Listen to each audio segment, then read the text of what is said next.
Bonjour ou bonsoir, tout dépend à quelle heure vous écoutez ce podcast de l'Odigimédia. Notre chroniqueur invité, Mustapha Sehimi, partage son avis et ses réflexions dans un article qu'il a intitulé « Maroc, la diplomatie des partenariats stratégiques ». Alors écoutons-le dans ce podcast. L'auteur commence son article ainsi. Cette doctrine a des références et un contenu, des valeurs communes, un attachement à la démocratie, une volonté de soutenir le multilatéralisme et le droit international, un monde multipolaire régi par le droit et le respect des souverainetés, la confiance, le respect, la transparence, une réponse aux défis mondiaux, paix, sécurité, protection de l'environnement, solidarité, etc.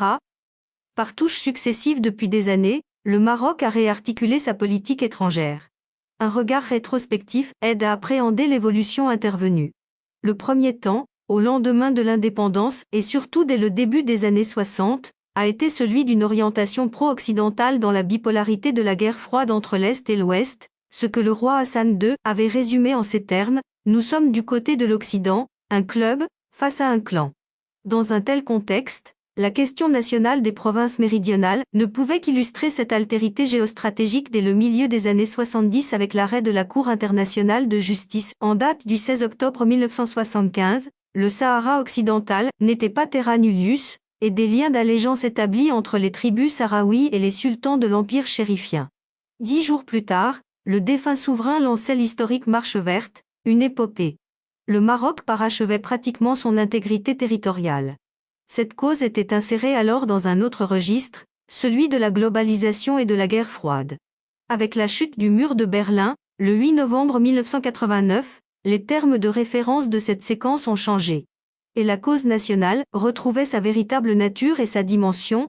Elle n'était, au fond, que la traduction d'une politique d'hostilité récurrente de l'Algérie. L'auteur poursuit son article ainsi. En 2023, cette même donnée demeure. Rabat se mobilisait dans toutes les instances régionales et internationales, et l'appareil diplomatique œuvrait dans ce sens. S'est opérée ainsi une sorte de polarisation de la politique étrangère du royaume sur la cause nationale. Elle était prioritaire, même si elle était accompagnée par des paramètres de solidarité culturelle, monde arabe, Palestine, monde islamique, Afrique. Et une politique de partenariat et de coopération, Union européenne, France, Espagne, États-Unis, etc. Lors des décennies écoulées, bien des changements sont intervenus.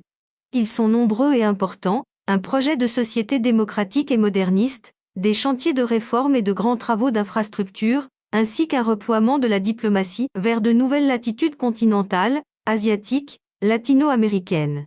La vision royale se nourrissait de plusieurs principes d'ailleurs liés entre eux: préserver et conforter les relations avec les partenaires traditionnels et promouvoir en même temps des rapports féconds avec d'autres relevant d'espaces distincts. C'est que le Maroc a enregistré et engrangé bien des avancées de développement et de démocratie en interne.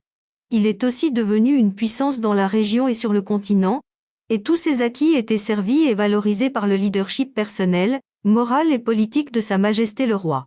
La cause nationale était évidemment toujours la première, mais elle a bénéficié d'un rehaussement du royaume, qui a accru sa visibilité et sa crédibilité à l'international. L'auteur mentionne ainsi. Avec l'initiative d'autonomie du 11 avril 2007 déposée au Conseil de sécurité et qualifiée depuis de sérieuse, crédible et réaliste, n'était-ce pas une reconnaissance internationale par cette haute autorité onusienne de la légitimité de la marocanité des provinces sahariennes?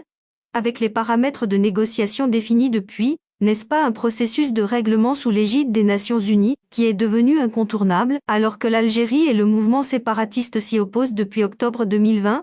Le rejet du format des tables rondes, il y en a eu 2, et même le rejet du cessez-le-feu, par les séparatistes en novembre 2020, confondent ces deux parties aux yeux de la communauté internationale. Elles se mettent en dehors de la légalité internationale et des décisions du Conseil de sécurité. Cela dit, le Maroc a aujourd'hui une offre diplomatique, si l'on ose dire, qui a pratiquement changé de nature et de portée. La question du Sahara marocain est désormais le prisme à travers lequel le royaume appréhendera ses relations avec les autres États, comme l'a déclaré le souverain dans son discours du 20 août 2022. Une grille de lecture claire. La cause nationale a enregistré de grandes avancées au sein de la communauté internationale avec les positions des États-Unis, de l'Espagne, de l'Allemagne, L'obtention du soutien de 84% des 193 pays membres de l'ONU en faveur du processus de règlement de l'ONU et, partant, du projet marocain d'autonomie.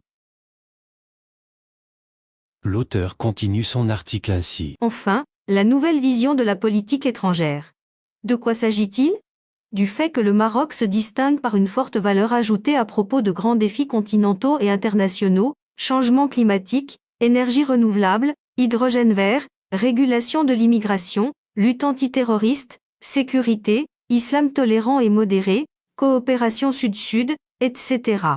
Sur ces bases-là, un nouveau paradigme a fait sa place, celui du partenariat stratégique. En visite ces derniers jours à Rome puis à Berlin, le ministre des Affaires étrangères, Nasser Bourita, a évoqué avec ses interlocuteurs officiels la question du Sahara marocain, mais sans que celle-ci donne lieu à de laborieux échanges. Les deux pays ont déjà tranché à cet égard au printemps 2022, en apportant leur ferme soutien au projet marocain d'autonomie. Et la substance des entretiens était ailleurs, elle était axée sur les voies et les modalités d'un partenariat stratégique multidimensionnel. Cette doctrine a des références et un contenu, des valeurs communes, un attachement à la démocratie, une volonté de soutenir le multilatéralisme et le droit international, un monde multipolaire régi par le droit et le respect des souverainetés, la confiance, le respect, la transparence, une réponse aux défis mondiaux, paix, sécurité, protection de l'environnement, solidarité, etc. L'auteur précise sa pensée ainsi. Le Maroc a une claire vision du contenu de ce partenariat stratégique, qu'il appelle de ses vœux, et qui est devenu pratiquement un marqueur de sa diplomatie. Il s'articule autour de plusieurs piliers. Le premier d'entre eux a trait au dialogue politique devant offrir une plateforme de discussion et de consultation sur les questions stratégiques d'intérêt mutuel, y compris les questions de sécurité et de développement régional et international. Un autre pilier intéresse la coopération sécuritaire pour contrer les menaces à la sécurité nationale et internationale. Autre fondement, la politique du climat, avec une volonté commune de plaider en faveur d'un engagement international ambitieux pour combattre les effets du changement climatique. Il faut également mentionner la coopération au développement, formation, emploi, climat et énergie, gestion des ressources en eau. La coopération économique à renforcer et à élargir, avec un véritable transfert de savoir-faire et de technologie est un autre pan. Enfin, les domaines de la culture, de l'éducation et de la recherche pour la promotion du développement humain et économique. L'auteur conclut son article ainsi. L'ambition qui doit être partagée est celle de ne plus se limiter à un bilatéralisme traditionnel. Elle entend s'inscrire à un niveau qualitatif élevé, celui d'un partenariat stratégique global, une nouvelle dynamique de la diplomatie marocaine en première ligne à cet égard. Rédigé par Mustapha Sehimi, élu par l'intelligence artificielle de l'Odigimédia. Merci d'avoir écouté ce podcast de l'Odigimédia, ce bouquet de supports numériques, portail, magazine mensuel connecté, web radio et web TV. N'oubliez pas de télécharger notre application l'Odigi Mobile sur Play Store et de vous abonner à notre chaîne YouTube l'Odigi TV. Vous pouvez, aussi, nous suivre sur nos réseaux sociaux, Instagram, Facebook, TikTok, LinkedIn et Twitter. Ou encore, vous inscrire sur notre newsletter quotidienne à partir du portail lodigi.ma. Alors, on se dit au prochain podcast de nos chroniqueurs invités et à très bientôt, si et seulement si vous le voulez bien.